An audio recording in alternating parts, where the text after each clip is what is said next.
Hi అండి. Welcome back to my channel. రేపు పోలాల అమావాస్య అండి. రేపు పోలాల అమావాస్య కథ ఏంటో చూసుకుందాం. వ్రతం చేసుకున్న వాళ్ళు ఖచ్చితంగా చదువుకోవాలి. ఒక ఊరిలో 7 అన్నదమ్ములు ఉండేవారు. వారందరికీ పెండ్లిళ్ళై భార్యలు కాపురంలోకి వచ్చారు. కొంతకాలమునకు 7 తోటి కోడళ్ళు పొలాల అమావాస్య నోము నోచుకున్న వాళ్ళని ప్రయత్నం చేసిరి. కానీ ఆ అమావాస్య నాడు ఆఖరి ఆమె బిడ్డ చనిపోవటచే వారెవరూ నోము నోచుకోనలేదండి. ఆ విధముగా వారు 6 సంవత్సరములు నోము నోచుటకు ప్రయత్నం చేయుటయు ఆఖరి ఆమె బిడ్డ చనిపోవటయు అందుచే వారికి ఆ నోము నోచుకొనుటకు వీలు లేకపోవటయు మిగిలిన 6 7వ ఆమెను దుమ్మెత్తిపోయుటయు జరుగుచుండెనంటే ఆ మిగిలిన 6 తోటి కోడళ్ళు ఆమె 7వ ఆమెను తిట్టేవారు. అట్టిలే 7వ ఏట కూడా వారందరూ నోము ప్రయత్నము చేసిరి.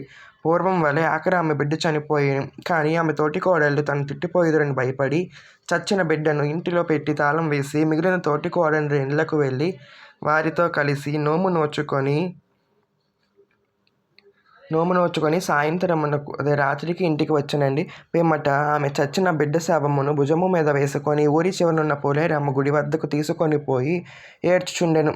అంతలో గ్రామ సంచారమునకు బయలుదేరిన పోలేరమ్మ తల్లి ఆమెను చూచి ఎందులకు ఏడ్చుచుంటివి అని అడిగాను. అందులకు ఆమె, అమ్మ, ఏడవకేమి చేయమన్నావు? 7 ఏండ్ల నుండి ఏటికి ఒక బిడ్డ చొప్పున నేను పోలేరమ్మకు అప్పగించుచున్నాను.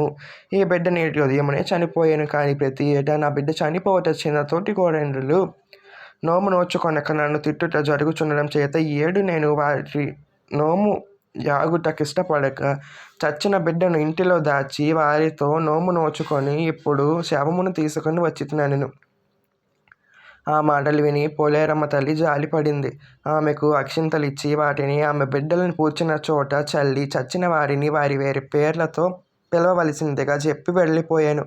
అమ్మవారు చెప్పినట్లుగానే ఆమె తన పిల్లలకు పాతిన గోతుల మీద అక్షింతలను చల్లి చచ్చిన వారిని వారి వారి పేర్లతో పిలువగా ఆ పిల్లలందరూ సజీవులై వెలుపలకు వచ్చిరి. అంతటా ఆమె ఆ 7 పిల్లలను వెంట పెట్టుకొని ఇంటికి వెళ్ళెను.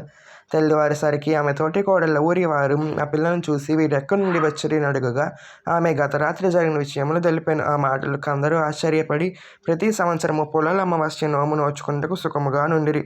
దీనికి ఉద్యాపనము లేదు. ఇది అందరూ చేయవచ్చును. ఈ పోలాల అమావాస్య కథ ఇదండి. చదువుకొని అక్షింతలు తలపై వేసుకోండి. ఈ పోలాల అమావాస్య మనం దేని చేసుకుంటామంటే పోలేరమ్మ తల్లికి పూజ చేసుకుంటామండి. పోలేరమ్మ తల్లిని దేని కింద భావిస్తామంటే ఈ పూజలో మనం కందగడ్డ కానీ, కంద బచ్చలి మొక్కలు కానీ, కంద బీరకాయ కానీ, కంద వరి మొక్క కానీ పెట్టి పూజ చేసుకుంటామండి.